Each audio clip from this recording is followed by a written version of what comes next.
Entering Count Basie Park here in Red Bank.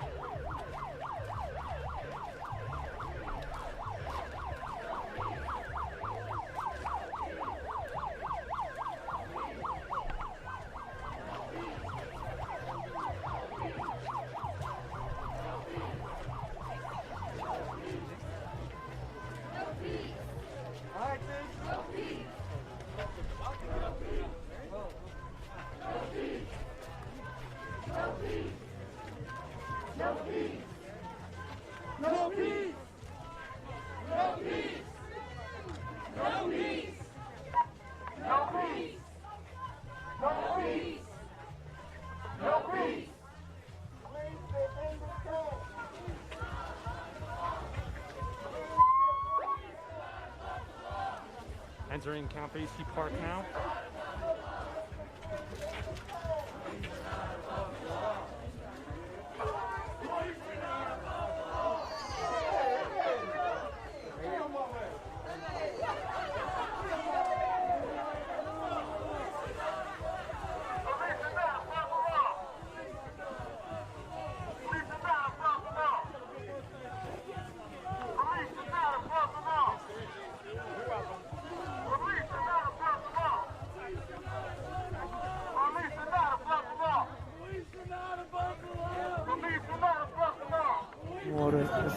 They say like if you think that you're sick, you're gonna get sick. So that kind of mind Sorry, earlier I forgot to say that the food comes from Hare Krishna Food for All. So if anybody feels inspired to help us out, because during these times, not just during the lockdown, but beyond the lockdown, even more people will need help with food. We are providing thousands of meals a day, Monday to Saturday, and we need more volunteers, and we need help with distributing it too. And we go to all the demonstrations as well. Thanks. Hare Krishna. How, if they want to help, where do they go? Facebook.com, Food for All London. Zoom in to the I'll write details it down here or put it, or put it on your website or whatever you are using. Facebook.com. Whichever medium you use.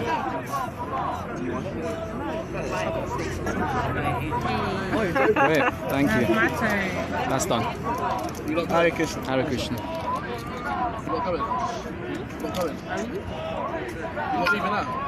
Anybody else want some more?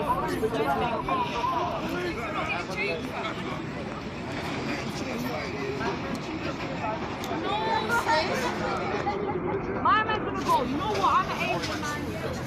Wait. He's gonna say wait. I think Gandhi was one of them, you know. Take him. Always say. He's gonna get Gandhi down. I think Gandhi's gotta go. I'm not gonna lie. Gandhi was a white supremacist. He was against Indian people killing each other. He was against the white man's world. There was the man that swear that actually said it. 2 years ago. Hold on, he asked me a question. Let me just finish the question. It's a real simple answer if you let you. I'm walking with you now. Alright, let's go. No one lets me. Much love. Saturday.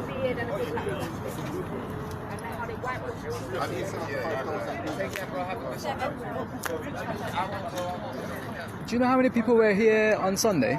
I have no idea. I wasn't here myself. No? Is there an estimation at all? Or? I don't know. Whatever in the papers. It's probably Nothing. No, That's why I'm asking you. How would I know? I wasn't here. I was at home with my kids. Oh, no, you're the police. I thought they tell you stuff. No, they keep saying this. Yeah, I know. Yeah. On that one. No, I don't know. And I probably obviously quite a lot. Yeah. More than police. Oh, yeah. Yeah. Were you here? I was. How Yeah. many did you think was here? Over 5,000. Yeah. Not necessarily 5,000. Not necessarily over 10. No, probably under 10. I did. The papers didn't say anything. Did they say there was 15,000 on the Wednesday though? The papers. I'm not sure. I didn't have a look. We don't actually have like counters that count people, so it's only like. Yeah, there's no way to count it, right? Yeah. Well, you can counting if you're checking the square meters, and you can see like 2 person a square meter. Okay. Yeah. Simple as that. From the choppers up there. When they was talking about last year about that Brexit, marched for like 300,000. This physically cannot be more than 220. But it wasn't 220 because otherwise this will be packed. So it was around 150. You know, last year, if you remember, 2 years ago, and they was talking about 300, 350, half a million. It's physically not there. You cannot take 10 liters water in the 5 liters aquarium. So I was educated, interesting man.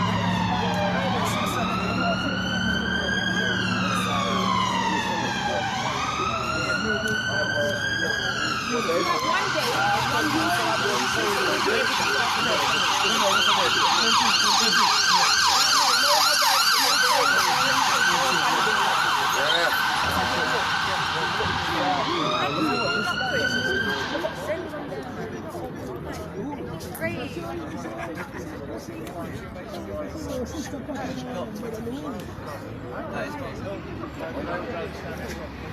Do you want to tell us what brings you here? So what brings me here is because I want to stand for a cause of Black Lives Matter.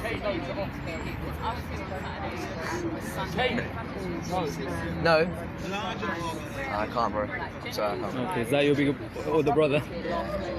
Right, no problem.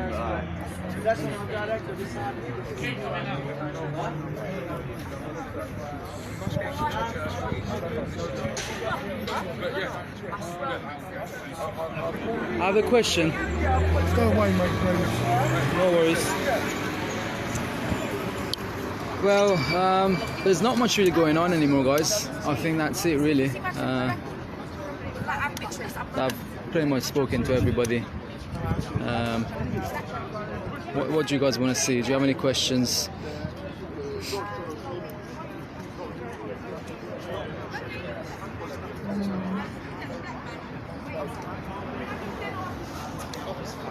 Jody, thank you for sharing.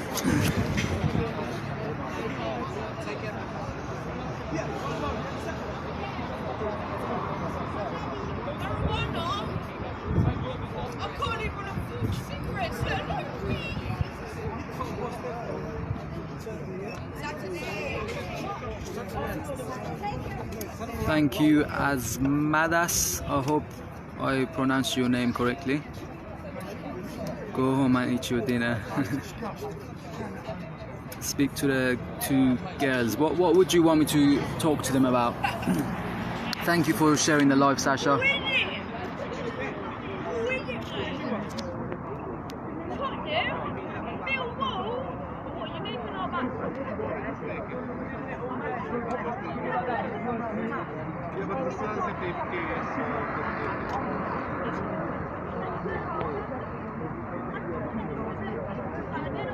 Ask if racism works both ways. That's a good question. I'll do that in a minute once I get some more questions. Thank you for sharing the live, Darren.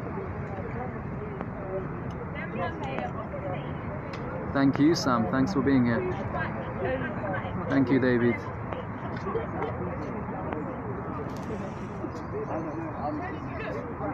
I'm not being funny. If he comes to cause trouble at the fucking Yes, I will be here on Saturday. You know what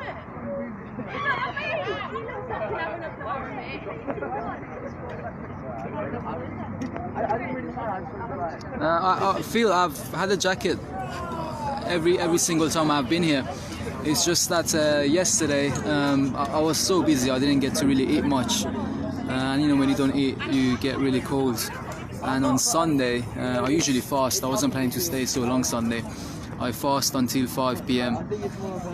So it'd been like about 24 hours that I hadn't eaten anything, more than 24 hours. So yeah. Yes, I will be here on Saturday.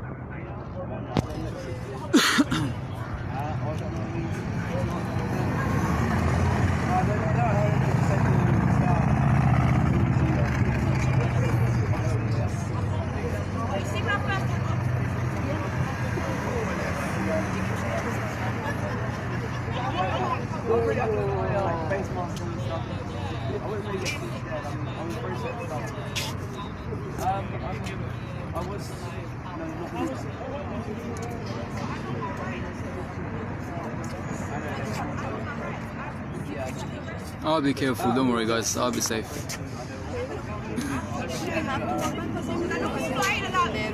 What's up, mates? How you doing, bro?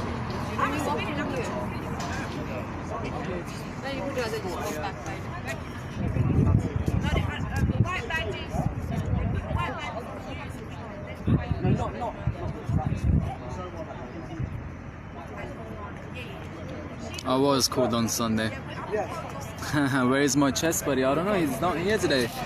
He probably comes at night when it's dark. He's a vampire.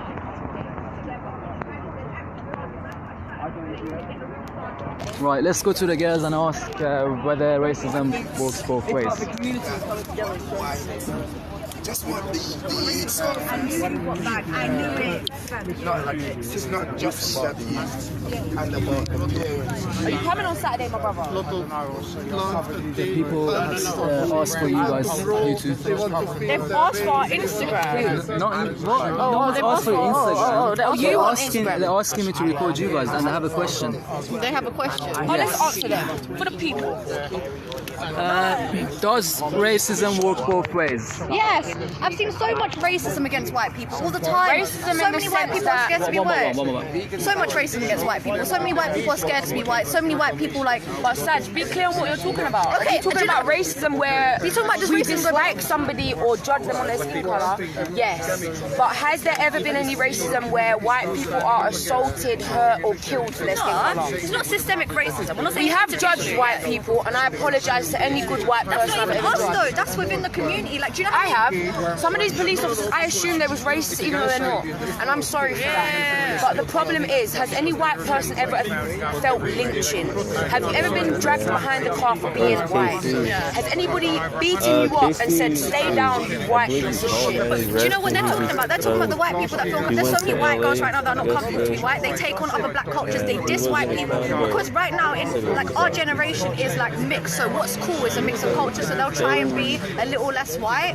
But because there's a viral video at the moment with a white lady, and she's actually being very disrespectful to the black community. You know, niggers, and they don't have to. And in the background in her video are her 2 mixed race children. So do you know what I mean? There is so much actual racism. Me judging you because I'm scared you might be a racist or a white supremacist is not in the same league as actual racism. Because I'm not saying I think this man might rob my phone because he's white. Let me stay away. I never do that. Just because I assume that you might be racist isn't a racism. If I treat you less than a human because of the way you look, then it's racism. If I treat you with less respect than I treat her because we're both brown, then I'm a racist.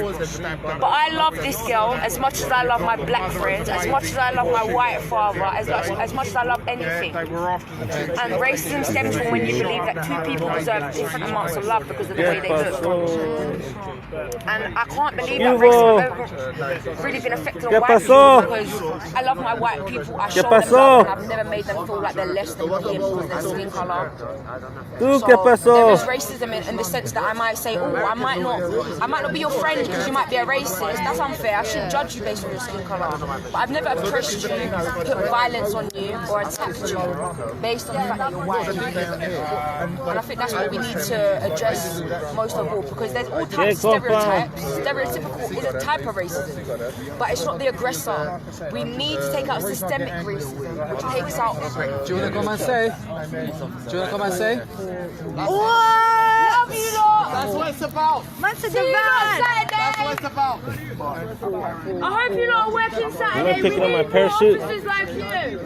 Yay! Go on. You know, picking up my parachute. It's underneath the rock, maybe a mile to your left. Thank you. How you doing?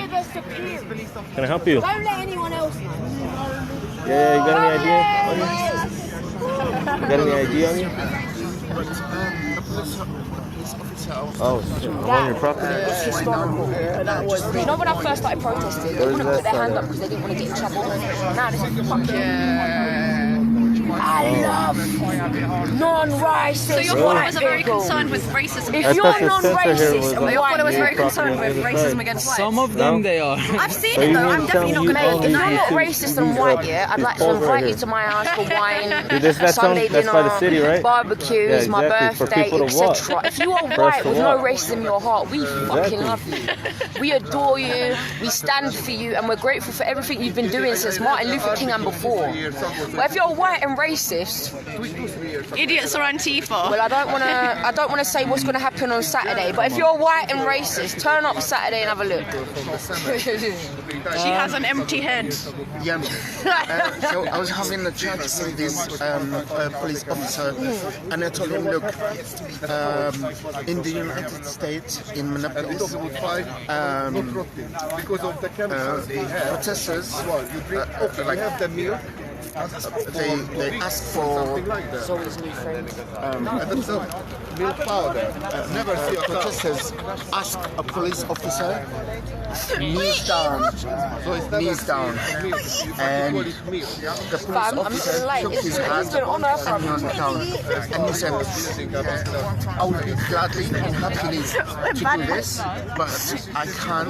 You save your home, girl. We will come back. You cannot.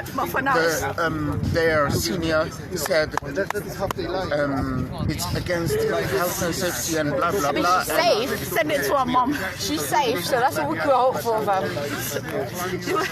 Yeah, that makes sense. If they sit down, that just puts them in a bit of a danger, because then it makes it easier for them to be attacked. So for their safety, they're not allowed to sit down.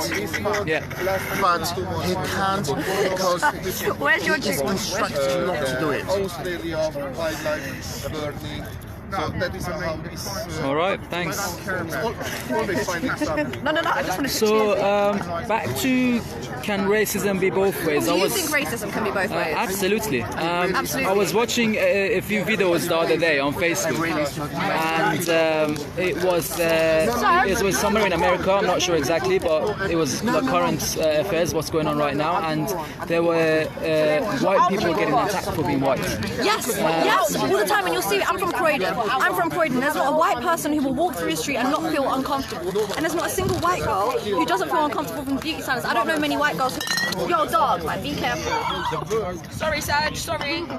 There's not many white people who don't feel... Do you know how many white girls I know who do everything to make their bums look bigger, to appear a little bit more mixed race, to make their lips bigger? And the reason they're probably... Can you give me small reason? Yeah. The reason they're probably feeling the racism more than ever is for once, a white girl is not the idea of beauty. Do you know what I mean? The white ideal is not beauty. All of a sudden, they're having to change it for once. So they're having Hold it. Yeah. Oh, you got one? Yeah. Let me take one. I'm gonna make my. Yeah, I'm gonna make you to roll up now. Yeah, and I think I've seen it in my friends, and it's disgusting. Just the same as like my black friends. As much as you tell them, oh, your hair is beautiful, your hair is beautiful, they walk around and every single girl with hair like them has got it hidden underneath a wig.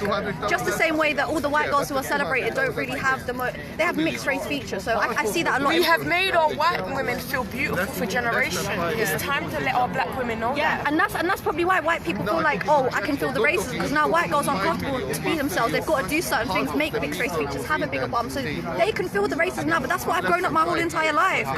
Pretty girls don't look like me or her. So I was stuck in the middle. So I'm half white, half black here. I thought, why is my eyes not blue? And why is my hair not blonde? And then when I'm looking at these beautiful chocolate women, I'm saying, why is my skin not bright as theirs? And my hair is curly. Do you know what I mean? Like the ringlets and the beauty. It goes in all sorts of ways. So I'm not going to say as a mixed race person, I've experienced racism. Yes. Yeah. But does my racism count? No, because not one person would ever beat me up because I'm black, because you know there might be a white man coming around the corner to get you. And it's not because of my mum where I got privilege, it's because of my father and my English name. It's not because of my Arabic name or being Muslim or having a black mum that anybody respected me. It's for having a white dad, and that's what I want my mum to have respect, because she's just as equal to me as my dad, if not more. As a woman, she fed me, she clothed me, she did everything for me. My dad went out, got the bacon, come home, paid bills. Is that all you're good for? A woman does everything for you, but we don't appreciate the black woman and what she does and her beauty.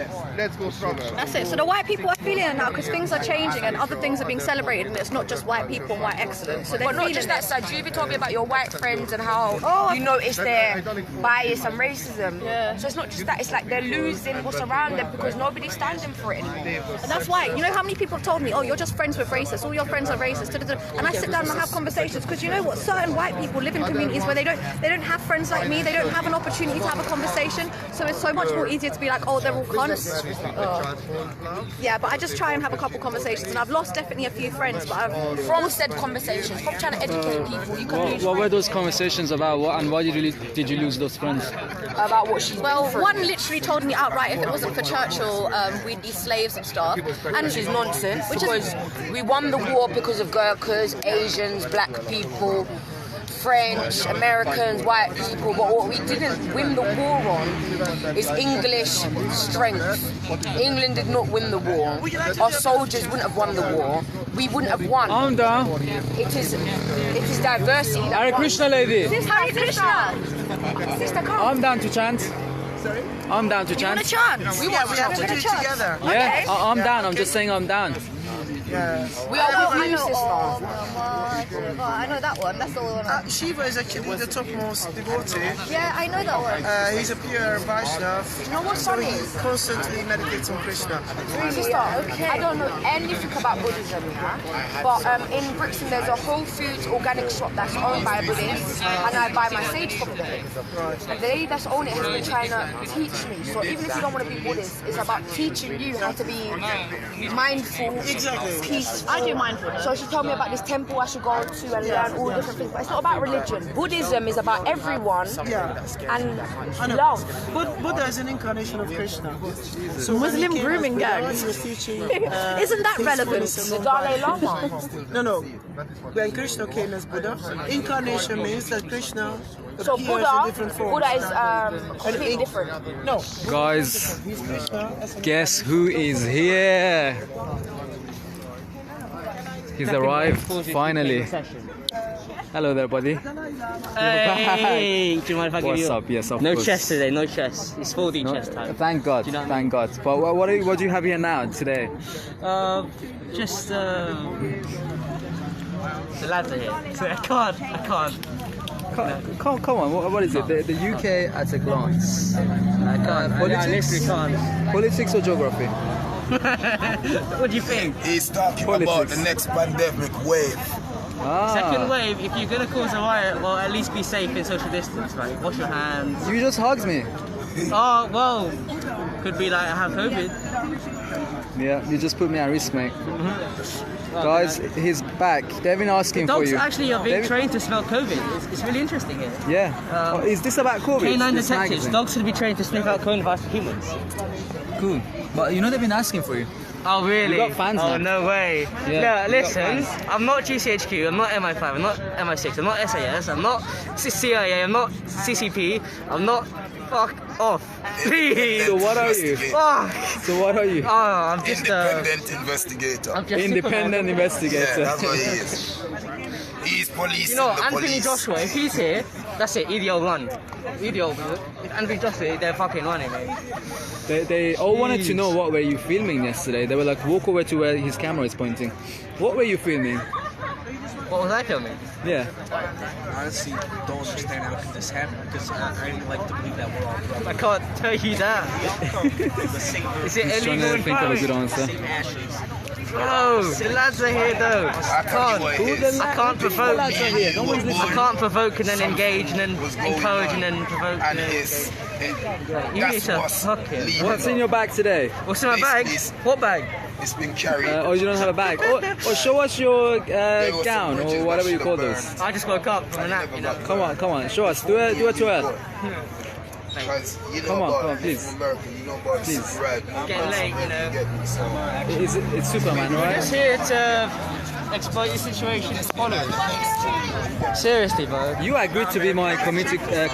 Oh, you want me to be just a cynical character? Yeah. As in the.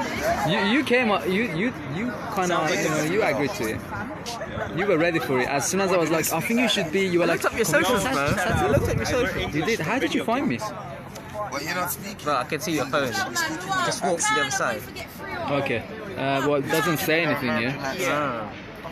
Oh, guys, whoa, hold on. How the hell did Mate, you find you know me? that camera right I there? never told you my name.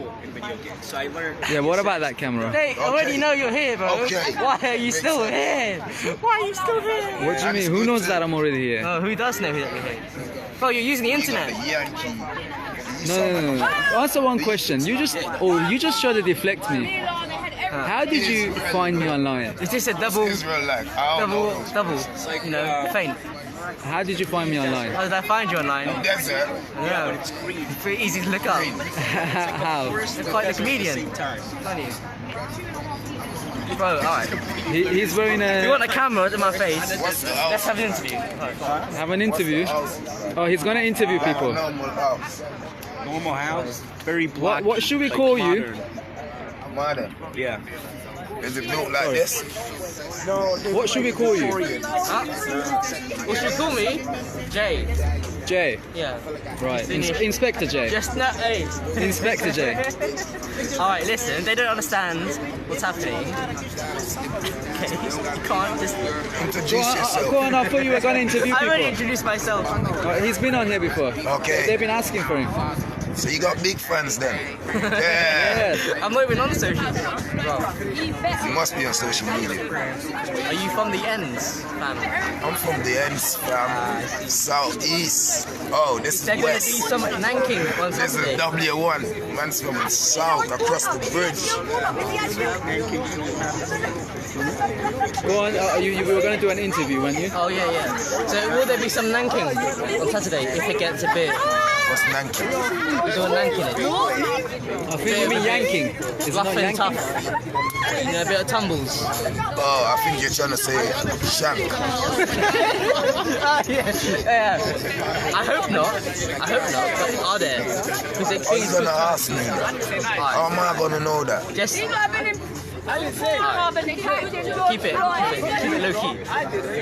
A peaceful protest. Well, it's a civil war. But it's a civil uncivil.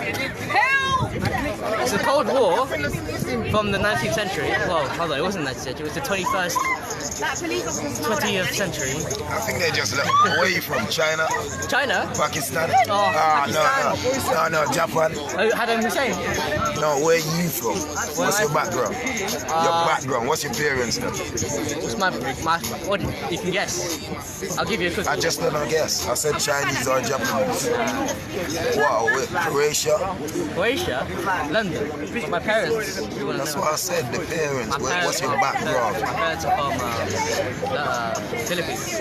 I'm just seeing it. I was like, nah, I've seen the tattoos, I've seen a few photos. Why did you have to think about it? Yeah, to think where you're from. But it's the truth. Yeah, but why did you have to think about it? Because I think they're from Philippines. He's full of style. This brother. You got some weird answers, bro. Oh, that's why they like you. If you want to be silent, when you talk, you got to be weird. Catch my drift. What do you do for a living? What do I do for a living? What do I actually do for a living? I sleep. Think good. What do I actually do for a living? Bro, are you indulging my... What? Indulging What's your profession? What's my profession? If I tell you that, CIA. I wish. FBI. FBI, oh. MI5. FBI wouldn't be here. MI6. What's your profession? What's my, MI7, mate. You don't have to, like, just be frank, bro. I'm frank. I'm a student. Yeah, but student that does what? You have to be doing a job as well as a student. You know what I mean? Yeah, school's closed, but what is your profession? What is your profession? What do you do? I invest in stock markets when the situation changes. So you're stock broker? No, I'm not that broke. You're a stockbroker, you say? You're a stockbroker? Oh my god. Yeah. Just kidding, I heard you. Yeah. Stockbroker. Well, the thing is... So you buy shares and those things? Yeah, don't buy shares, it's risky, man. Don't invest that. It's terrible. So you buy stocks and bonds? You want some stock? that good cooking and stock, like chicken stock. He's buzzing. Coke or Pepsi?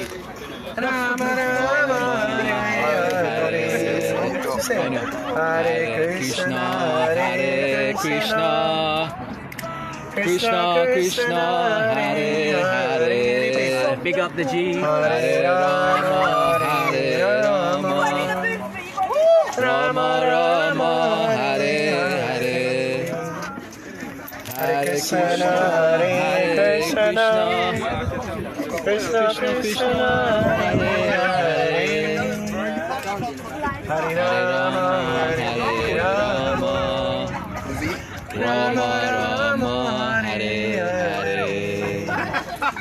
Hare Krishna, Hare Krishna, Krishna Krishna, Hare Hare. Hare Rama, Hare Rama, Who's that drunk? Rama Rama, Hare Hare. Hare Krishna, Hare Krishna, Krishna Krishna, Hare Hare. Come on, guys, join. Come on. Hare Rama, Hare Rama. Come on, join, guys. Guys, you gotta join. It's very simple. Hare Krishna, Hare Krishna. I don't think I have the voice to sing that. Krishna Krishna, Hare Hare. I'm not gonna sing, but I will do it. Hare Rama, Hare Rama, Rama, Hare Hare. Sing along. It's very simple. It's the same thing. Just repeat it. Krishna Krishna, Hare Hare. Hare Rama, Rama Rama, Hare Krishna, Hare Krishna, Krishna Krishna, Hare Hare. Hare Rama, Hare Rama, Rama Rama, Hare Hare.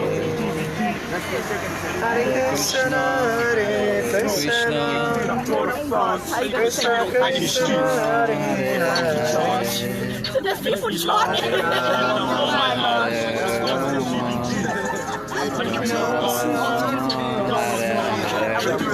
We sing two human beings do a mating dance. Krishna Krishna, Hare Hare. Hare Rama, Hare Rama, Rama Rama, Hare Hare. Can I just explain that these are the names of God in Sanskrit and they all have meanings?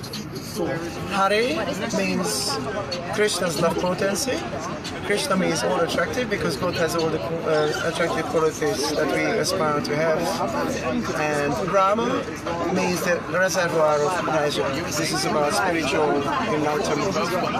And Prabhupada, our founder, explains that this chanting is actually the ultimate peace formula because it reconnects to the soul is connected to the spiritual world, to Krishna.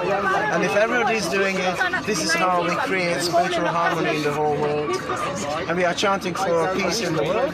And we are also chanting for peace for the family of this person who departed. And even peace for the family of the police officer who caused his death. He didn't mean to do it. We chant for everyone and for peace for everyone. Hare Krishna. Hare Krishna. Hare Krishna. Hare Krishna. Krishna Krishna. Hare Hare. Hare Rama. Rama Rama, Hare Hare. Hare Krishna. Hare Krishna. Krishna Krishna. Hare Hare. Hare Rama. Rama Rama, Hare Hare. Haribo. Thank you.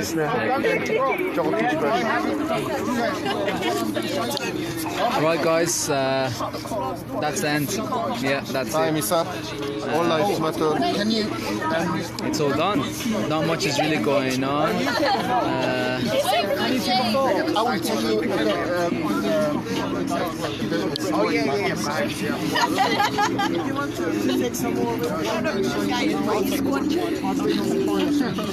Delete all, yes. Delete all, yes. Delete all, yeah. Delete all. Delete all, yes. Why on WhatsApp? Why is delete all? Delete all, yes. Just for security reasons. No, I want to be engaged. Oh, like a group picture? Sorry, I thought it's just them because they were posing. Oh, okay. Yeah. Right, guys, if something's going on, I'll be here tomorrow, but that's it. Thank you for being here. I'm thinking of starting a Telegram group chat for all of us, so even when there is not a protest and I'm not live, we can all have a discussion, you know. So if you want to be part of that, just let me know in the comments. The comments will still be there even after I end the live. Right, you guys take care. Bye bye.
Hold this. On me right here. Can you see me? Yeah. All right, for those of you guys just tuning in, I'm DJ Don. I'm downtown Franklin, North Carolina, and we're down here at the protest where people are protesting the death of George Floyd. So for those of you guys that just live under a rock and don't know what's going on, George Floyd is the African-American man that was killed by 4 police officers. So we're down here protesting, and we're trying to make a difference and hear our voice heard. So Black Lives Matter, you guys. Woo! Good job.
Yeah! We get you and her and the red and the blue together, y'all can barely get along. We're on the same side of the face.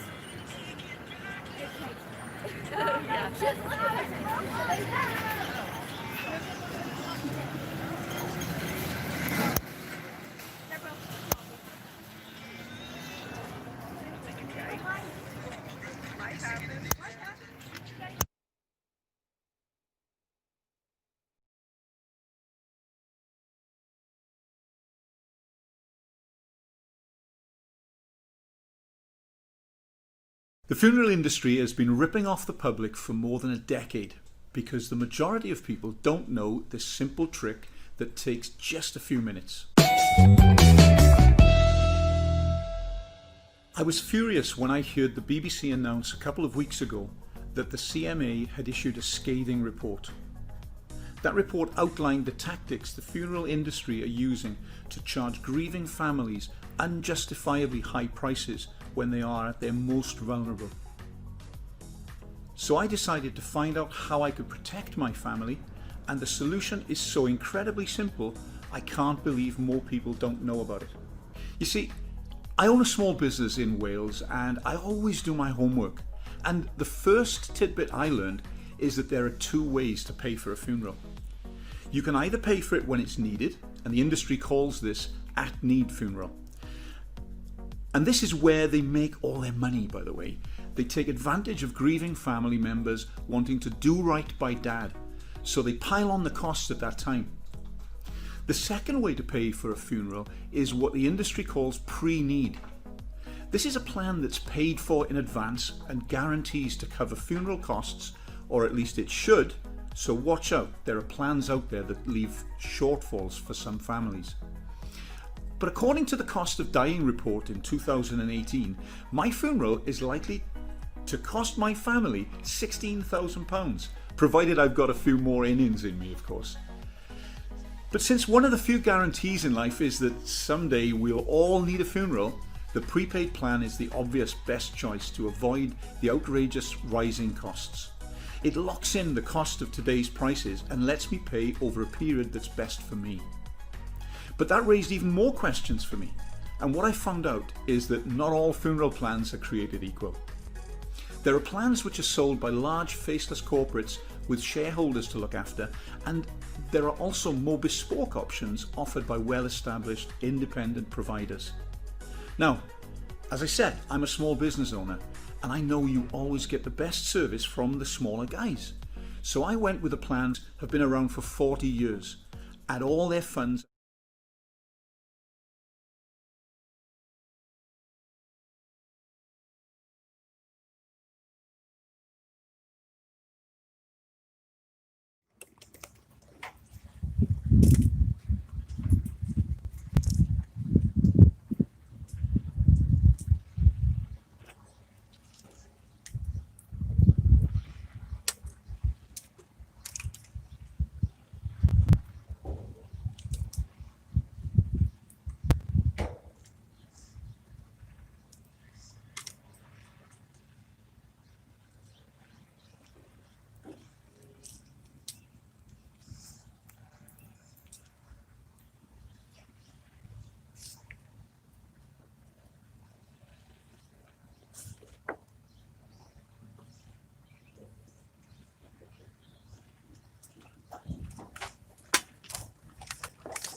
Thank you. Thank you. Thank you all. In the stillness of that silence, while we were kneeling together, we remember not just one victim that was so graphically displayed in our own living rooms on television, but we also recall the anonymous, the nameless, the unrecognized victims who endured systemic years.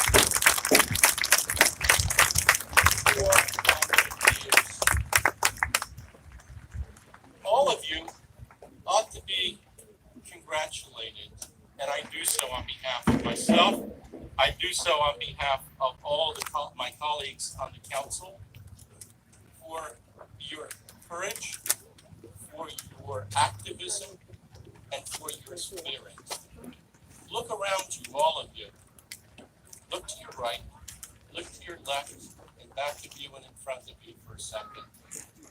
And in the faces of the people around you is actually the community of Red Bank. We are a diverse community. And not only Red Bank, but we reflect what should be diversity in all the communities in our county. We hope you take that message home. Force or use of force, they document it in their police report. If they actually use force, it has to be documented on a response to resistance behavior form. We've also initiated or implemented the early intervention system to track and review all incidents that may be a risk to the agency, an employee, or a citizen of Baton Rouge. The Early Intervention System, or EIS, has been established to assist supervisors and commanders in identifying an employee whose conduct warrants review and, where appropriate, intervention. The EIS system allows the department to track incidents that may indicate police misconduct or training needs. In the past, the Early Intervention System has only tracked complaints and use of force. Well, now we've added many other categories to track. Now the EIS tracks incidents including citizen complaints, internal complaints with inside the department, all use of force incidents, accidents, pursuits, abuse of leave, and lawsuits. The Chief of Police determines if any employee's job performance may be enhanced by additional training, counseling, or supervision.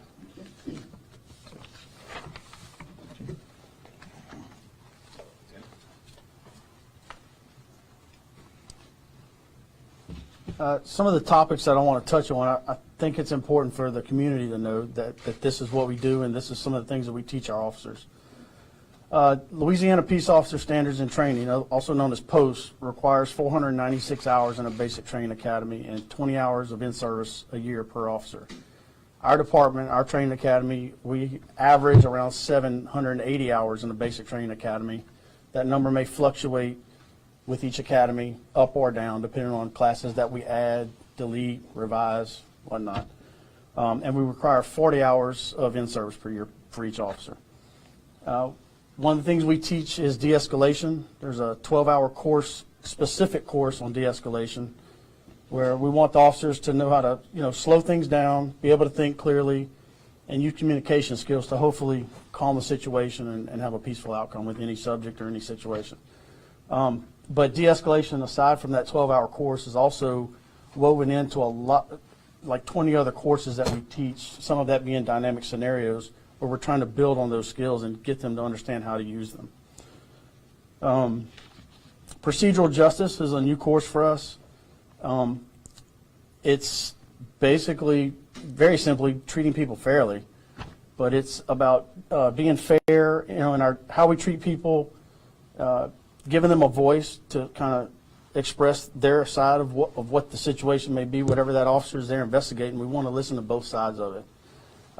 We want to be transparent in our process, both to the public and the department as a whole, with our officers and with everything that we do.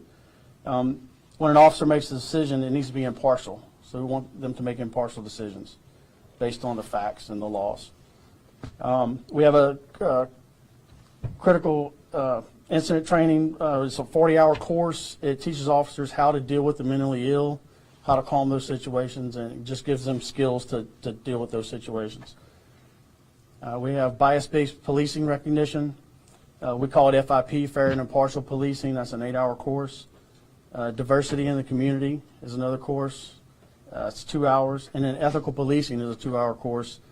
Ethical policing is where we want our officers to understand that regardless of rank, regardless of which officers are on scene, if an officer sees a fellow officer in a situation where he may be losing control or just the circumstances are just getting to him a certain way, that officer can step in and take control of that situation. He can tap him out, to make it simple. It doesn't matter if it's a supervisor or a senior officer, doesn't matter. They can step in and hopefully have that situation, instead of getting out of control, resolved to something more peaceful. That's all I have right now.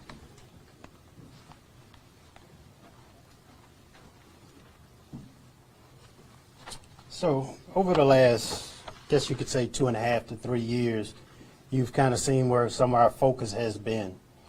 Training has always been a huge part of what we did here in the Baton Rouge Police Department. But besides just training, we also wanted to focus on getting back to the basics of just being humane. And we focused our training in that aspect. So training was very important, as well as some of the procedures and check marks that we could actually use to increase accountability within our misconduct or those officers who may have experienced it. So with that, we needed to add some more accountability, and that accountability was added through policy. So some of the policies that we truly focused on was the de-escalation, as was mentioned with the training. We actually have de-escalation in our policies, and actually we review our policies regularly, and that is one of the use of force issues that's up for review at this moment. With that, we also added some things to ensure that here at the Baton Rouge Police Department, we didn't have an issue with those chokeholds and strangulations and things along those lines that we could use. You heard Lieutenant Williams speak of intervention and that duty to intervene. Absolutely. In our policy, our less than lethal force policy, General Order number 135, it clearly states that officers will intervene if they see something that is unjust and goes against law and policy. And again, as he stated, it doesn't matter rank, it doesn't matter anything. They have a duty at that point to step in. But our policy goes a little further than that. Not only is there a duty to step in, there's also a duty to report it afterwards.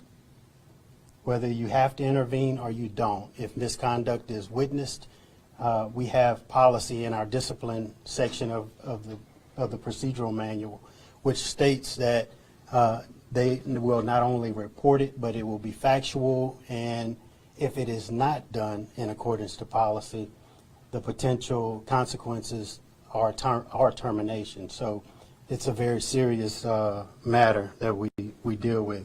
And there are several others, to include verbal warnings, prohibiting firing from moving vehicles, and Sergeant Angelos from Internal Affairs discussed the comprehensive reporting where things are required to be reported from a use of force standpoint.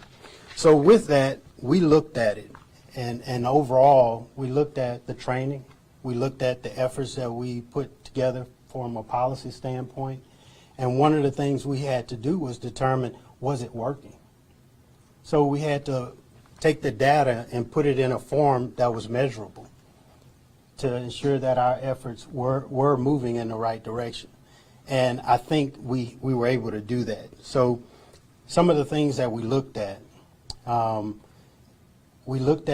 police misconduct, and we realized that over the last 2 years that it's down over 37%. All right, so that was a big win. Another area that we looked at was our use of force. And over the last 2 years, we're down over 23%. So I do believe that the efforts from the training as well as other policies that we put in place, that Baton Rouge has been very successful as a police department in curving and moving in a positive trend. So, again, that's it. Thank you, Myron.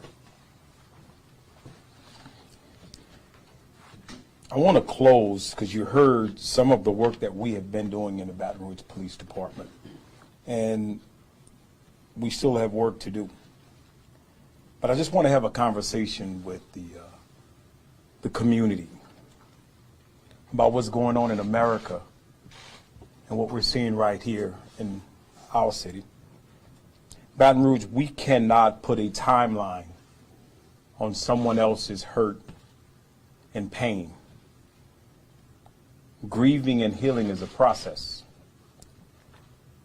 And I was reminded of that when I stood in this very building last year, and I stood in front of these same cameras and I apologized to the Baton Rouge community on how we policed in areas of our city, disinvested areas in black communities. And I said that I was sorry and that we can do better and that we must do better. And that response, the response I received from the Baton Rouge community, from leaders, was thank you. The lady that I saw in the River Center who was there at an event for the aging, who walked up and said, thank you, Chief. My family needed to hear that. Or the young man who walked up to me at a community event and shook my hand. So I appreciate your words, Chief. Or the pastor who called me to his church and said, we accept your apology, Chief.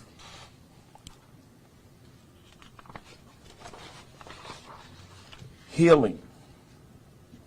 Healing began in this community.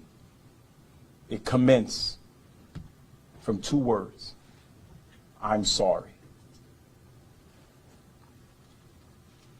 You know, what makes the city of Baton Rouge great is our diversity. Last year, I attended an Interfaith Federation of Greater Baton Rouge event, and I learned of the assortment of beautiful ministries just right here in our city. The different races, religion, culture. That's our strength. Our diversity is our strength. And the cultivating unity and justice and peace should be our calling.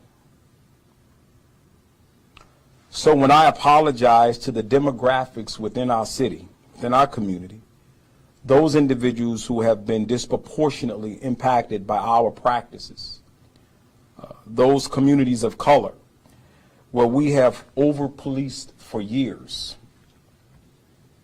When I said to them, we hear you, we understand,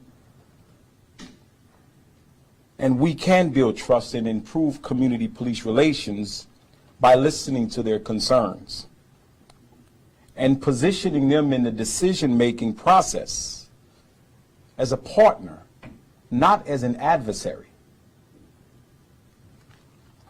Baton Rouge, when we bring others to the table, that's called smart policing. That's not anti-police. It's smart. And we have progress. When we created our Chief Advisory Council with members from the community organizers, faith-based leaders, representatives from our 3 higher education institutions in the parish, and we had listening sessions at the district with our mayor where we invited community members to come in. Those conversations in those settings led to conversations with my staff behind me, where recommendations were sent to our policy review committee, and policies were formed from those conversations. We actively listened to our community. And we were able to do that and make these changes without compromising officer safety. Baton Rouge, I get it what's going on. I do. I get what's going on in the country. I have the life experience as a black boy and also as a black man. Yes, I've been racially profiled.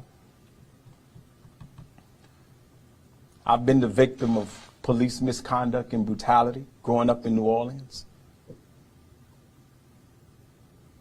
I also have 5 black boys at home that I love dearly. And one of them is 16. And he's driving now. And even as your chief of police, yes, I've had that conversation with my son. Don't play loud music. Don't wear a do-rag. Always wear a shirt when you're driving. Anytime you talk to a police officer, address him as sir. Put your registration insurance over your visor, because I don't want it in the glove compartment box, because I don't want you reaching over. I've had those conversations as your chief of police with my son.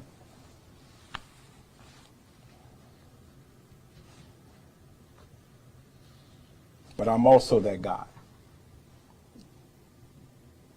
who stands side by side with some of the finest men and women who wear this uniform, like those officers behind me and officers I work with all throughout this state. True public servants who understand the values of loyalty, duty, respect, selfless service, honor, integrity, and personal courage. I am that guy as well. Baton Rouge, I get it. From the bottom of my heart.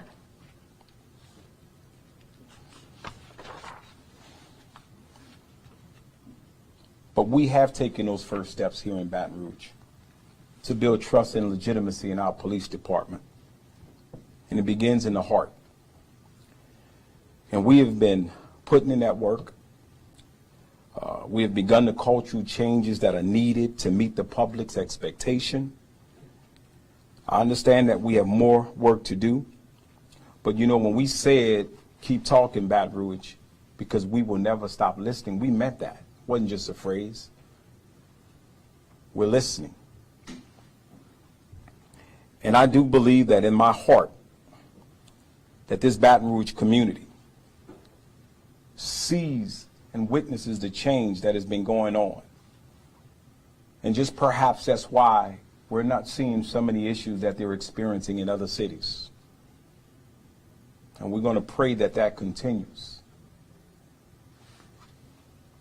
But we must be committed to gaining a collective understanding that no matter how or who we are or how we identify ourselves, that we will continue to move forward with our focus to build a stronger and a united Baton Rouge. We'll take questions now. Yes, sir. Chief, the mayor said yesterday that sometimes when you look at rooting out officers that maybe shouldn't serve on the force, the police union kind of gets in the way of that. Is that your opinion? Well, look, I think the mayor is familiar with some of the struggles and challenges that I've had since I've been in this position. I see value in everybody. Do I wish that we can work more closely together? Absolutely. Does that stop the progress that we're going to continue moving forward in this department? No, it's not. It's not. But yes, I would like a better relationship with them. I think there's some cultural issues that I try to look at and how we got here. And I think I have an overall understanding of that. But I still see value in them, and I'm going to continue to try to win their hearts as well. Seeing situations like we are seeing all across the country that involve police officers, do you think it's good to make it easier to prosecute police officers who are in these situations?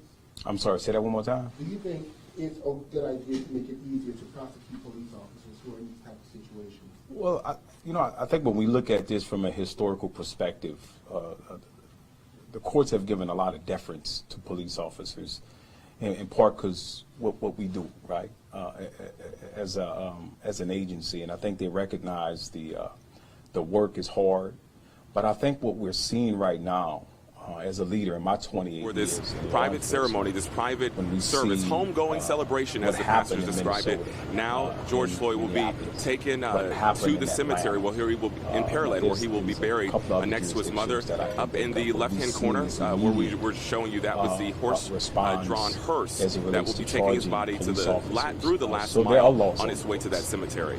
There were new laws created had asked for those the family jurisdictions for the to do honor that. of escorting George Floyd and the family So here maybe to this Houston movement as they that's were going coming on here right home now to their hometown, to his hometown where he grew up, is and then also changing to escort his body to the cemetery as well. I asked one of the officers here how many law enforcement officers are involved in this, and part of the procession, part of the escort along the procession route, and he said a couple of hundred from multiple agencies involved here. So it is showing you support from the law enforcement community as well, and so many of them feeling the moment. And you were saying how many people were feeling the moment, and I was you know, on how many people were Chief appalled by the Advisory video. And call the other day with my council members, and we invited the young protesters from Sunday and some who were our young leaders who were protesting on Segan Lane, and we invited them in.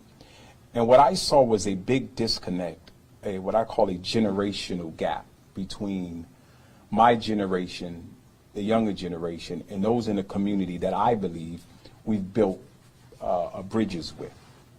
And what I see, what's going on nationally, is a young generation of leaders who are saying to us, enough is enough, and that you had your chance.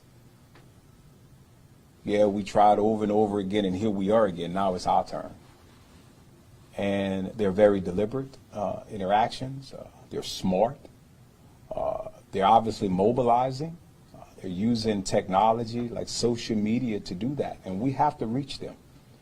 We have to create these opportunities, because I think at some point when we go back and we look at it, history is going to tell us we didn't do enough mentoring and we didn't pass that torch like we should have.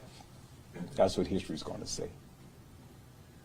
Are there any sort of policies or procedures that you guys have introduced in the past, back in 2017, that you're looking to build on now, after looking at all of this and light of what's happening, and does that involve some type of work with police and social workers working together in certain situations like that? So our policies are always being reviewed. Let me make sure I'm clear on that. I mean, we work in an ever-changing environment.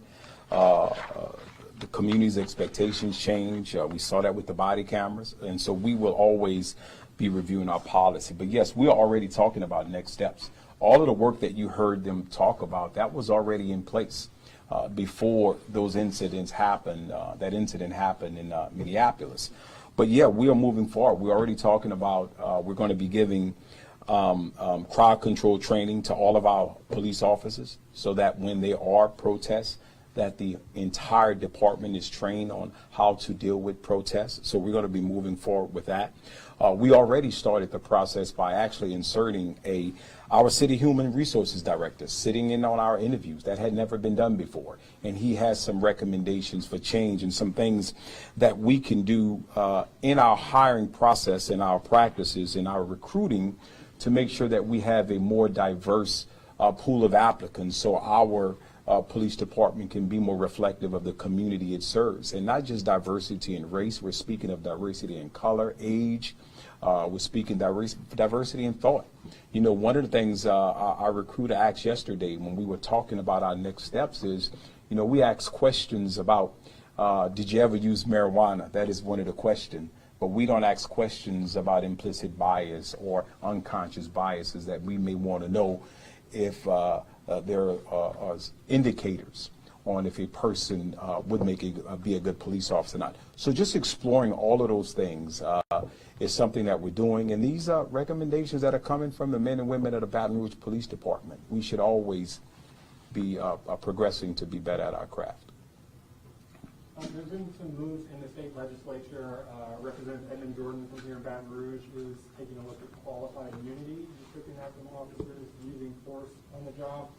Senator Cleo Fields is looking at some broader reforms, targeting those for next year. Have you taken part in any discussions with state lawmakers on police reform? So I have met with, I was down to session addressing some other legislation that we have to address, but I have not reviewed those yet to really comment on it. Other than the crowd control training, is there anything else that's new that you guys just implemented? Because I know you just said most of this is what y'all did in the past. Yeah, so two things. When we started the procedural justice training, and I think Myron spoke on it, and he reminded me that when we first started our procedural justice training and all the supervisors went through it, our command staff, and it's part of our entire academy, that the next phase was procedural justice training with community participation, where this training will actually be law enforcement officers and residents from the community participate in that training together. So that is one. The other was putting our policies and procedures online. We are going to be doing that. Obviously, there are some policies that will not be placed online. We don't want to post anything that would compromise officer safety in any kind of way, but those policies that can be shared for public consumption, we're going to do that. We have to give it to you if you just send us a public records request. So if you send us a public records request and we have to present that a policy to you, we think we're going to take it one step easier. We're just going to make it all available online. And I think that's transparency. I think that's one of the things that the community talks about. So we are going to be doing that. And the other one is being more intentional in bridging that gap with our younger generation. You know, we don't have police officers in the school system here. For the first time last year, we sent one of our police officers to the school resource officer program. And for many years, I don't understand the history on why, but we actually have a police officer in the school. We're going to be building that out and meeting with the new EBR school superintendent to see how many more police officers we can get in the school. We just looked at the DARE program. I believe it was Deputy Chief Annie who presented that to our attention in our Monday Commanders Conference call, and we're going to be sending officers to the DARE program as well. Programs where we interact with the youth to try to build those relationships. Unfortunately, we were not as actively involved in that, but we're going to be very intentional moving forward with that. Obviously, you all are still pushing for better pay for officers. Can you talk about the importance of that, and then also just how hard it is to navigate moving forward based on the climate that exists right now? Well, you know, that was one of my disappointments. You know, we moved forward. We did a pay study. That was the first step. That pay study shows that we are 30% less than our peer agencies when it comes to state police in New Orleans, and that's just unacceptable. Unfortunately, that can has been kicked down the road for far too long, and here we are. But we did. We went out there, we paid a consultant, we made that report available, we had nothing to hide, and then we began to look at how can we do it. The next step in that was we hired a company to do an efficiency study.